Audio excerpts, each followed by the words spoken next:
Hey, how's it going? This is your daily sweet talk for July 26th, 2023. Not so many loading screens anymore outside of video games.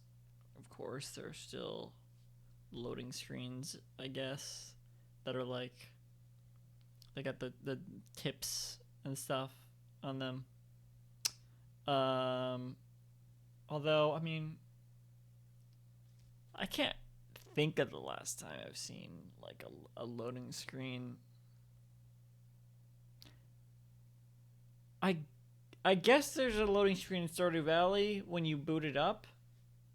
Minecraft has um like a little buffer thing when a world is, well, that's when a world is being created.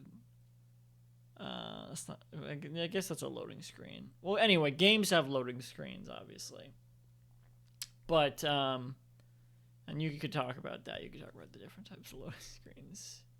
Me, I could. That's not what I'm talking about. I'm talking about loading screens on the internet. Um, which when I think of loading screens in general, I don't. The first thing I think of is not video games. It's Homestar Runner, and specifically the loading screens song that they had with all their loading screens, which I am using restraint not to perform right now, because that would not be good. But it is on loop in my head as we speak.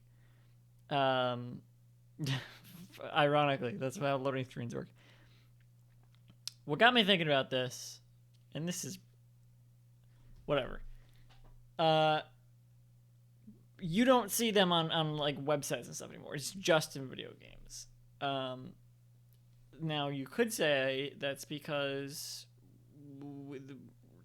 speeds are, loading speeds on the internet are fast enough now.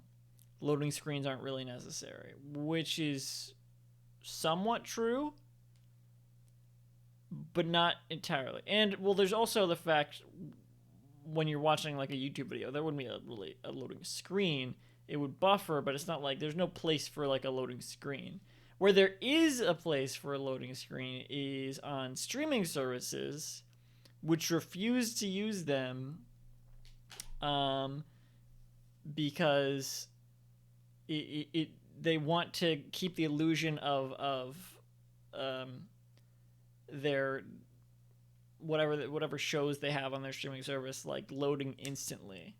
They want to keep that illusion. So when I watch something on Disney Plus, if I pull up an episode of something on Disney Plus, it would be like it would show the Disney Plus logo immediately as soon as I press play. But it's not always ready immediately. Sometimes it is, but they can't count on that. What they can count on is having this animation like preloaded, making you think that, oh, okay, what I'm about to watch is ready. They pulled it up. It's ready. It's going. Like as soon as I click it, it starts. Wow, the future's amazing. Disney Plus is such a efficient service. When in reality, they just pulled up that little animation. They just pulled up that little logo, and it's not even just that the episode's buffering. Like, it has not pulled up yet. Sometimes, like it'll freeze. It'll do that little animation, and it'll be like, you can tell it's still looking for the episode or whatever. For some reason, it's just not able to pull it up from their servers instantly yet. But they want you to think it's already, and it's just the video's buffering or whatever, but it's not buffering because it's they haven't pulled it up yet. It's like the site is having a brain freeze. I don't know the technique. I don't know how that works. I don't know the technique. But what I do know is that what it does seem like is that websites like that will show you something to make you think it's loading instantly, when in reality it's like not ready. And what I'm saying is just bring back the loading screen. If it's not ready, just bring back the loading screen. Don't show me like this logo like you pretend that it's ready. Just show me a loading screen like a little loop.